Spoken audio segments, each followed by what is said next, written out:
राजस्थान के करौली में 2 अप्रैल को बाइक रैली के चलते हुए तशद्दुद की शुरुआती जांच में पुलिस और इंतजामिया की खामियां मंजरेआम पर आने लगी है। पुलिस के मुताबिक हड़वाड़ा बाजार में बाइक रैली के गुजरने की इजाजत मांगी गई थी, लेकिन वहां बहुत कम पुलिस एहलकारों को तैनात किया गया था। तशद्दुद फूट पड़ने के बाद भी पुलिस की वहां पहुंचने में तकरीबन 1 घंटा लग गया। दूसरी जानिब पुलिस ने इस मामले में बड़ी कार्रवाई करते हुए मेयर सोमिया गुजर और आजाद काउंसलर मतलूब अहमद के खिलाफ एफआईआर दर्ज कर ली है। दूसरी जानब इस मामले में अभी तक 20 अफराद पर केस दर्ज किया जा चुका है और कई गिरफ्तारियां भी अमल में लाई गई है। हालात को देखते हुए 7 अप्रैल तक करौली में कर्फ्यू में तौसी कर दी गई है और इंटरनेट खिदमात को मुअत्तल रखा गया है।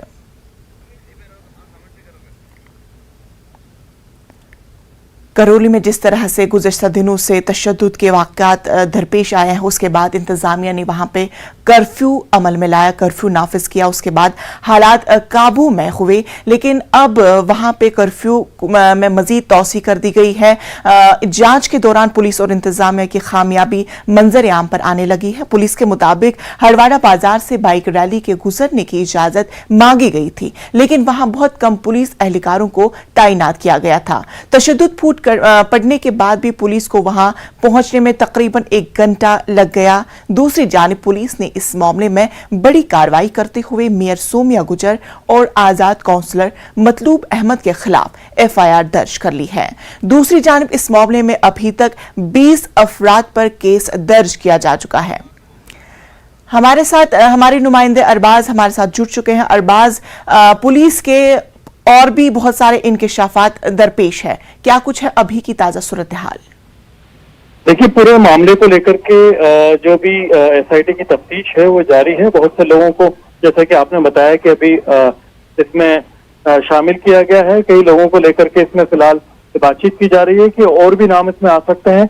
इन तमाम हालात के अंदर अभी जो नए नाम उजागर हुए उनको बाकायदा अपने गिरफ्त में लेने और पकड़कर सख्त कार्रवाई करने की बात की गई है। इस पूरे मामले पर जयपुर में जो राजस्थान मुस्लिम फोरम है उसने भी अपने जो राजस्थान के माइनॉरिटी कमीशन के चेयरमैन हैं उनसे मिलकर के ये मांग की है कि मामले में सख्त कार्रवाई की जाए। जो लोग हैं मुतासिर हैं इस पूरे मामले से, उनको जल्द से जल्द जो उनका मुआवजा है वो मुहैया कराया जाए। जी, फिलहाल जो अभी शुरुआती जांच में जो पुलिस की और इंतजामिया की जो नाकामियां हैं वो किस तरह से मंजर-ए-आम पर आई हैं, क्या कुछ उन नाकामियों में शामिल है? देखिए, नाकामियों में सबसे पहली बात तो ये कि आपने जो रूट था उस रूट को फॉलो नहीं किया। आपने जो तमाम लोग था उनकी जो तमाम तरह की बातें की गई थी कि भाई कहाँ से जाएंगे, क्या काम करेंगे, और जो वहां पर एकदम से जब विरोध हुआ, टकराव हुआ, तो बहुत कम वक्त में बहुत ज्यादा नुकसान हो गया। उसको वक्त रहते एक्शन नहीं लिया गया।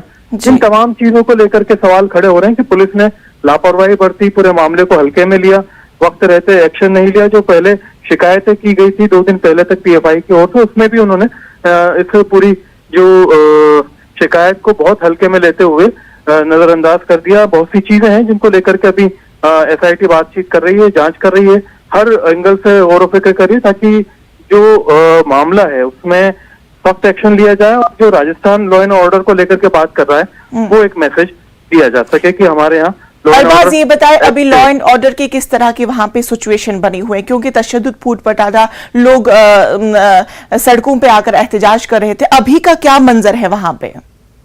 देखिए, अब जो लोकेशन है वहां पर ज्यादा से ज्यादा लोग पहुंचने की बात कर रहे हैं। बहुत सी ग्राउंड जो रियलिटी फाइंडिंग रिपोर्ट्स के हिसाब से जो समितियां हैं वो पहुंच रही हैं। वो बाकायदा कोशिश कर रही हैं कि वहां मौके पर पहुंच करके जो हालात है उनको जायजा लिया जा सके, सच्चाई का पता लगाया जा सके, लोगों से बातचीत की जा सके, जो मुतासरीन है उनसे बाकायदा उनका जो हाल है वो पता किया जा सके कि उनको किस तरह से मदद मिल रही है, उनको इलाज मिल रहा है कि नहीं मिल रहा। जो लोग नुकसान उन्होंने हुआ है जान का, माल का, उन लोगों को बड़ा बातचीत करके देखा जा रहा है कि जो घायल हुए हैं उनका इलाज कैसा है, उनकी जो प्रॉपर्टीज को नुकसान हुआ है उसको लेकर के सरकार का और एडमिनिस्ट्रेशन का क्या रवैया है, इन चीजों पर बातचीत की जाए। चलिए अरबाज, इस अहम खबर पर हमारी नजर बनी रहेगी। तफसीलात के लिए बेहद शुक्रिया।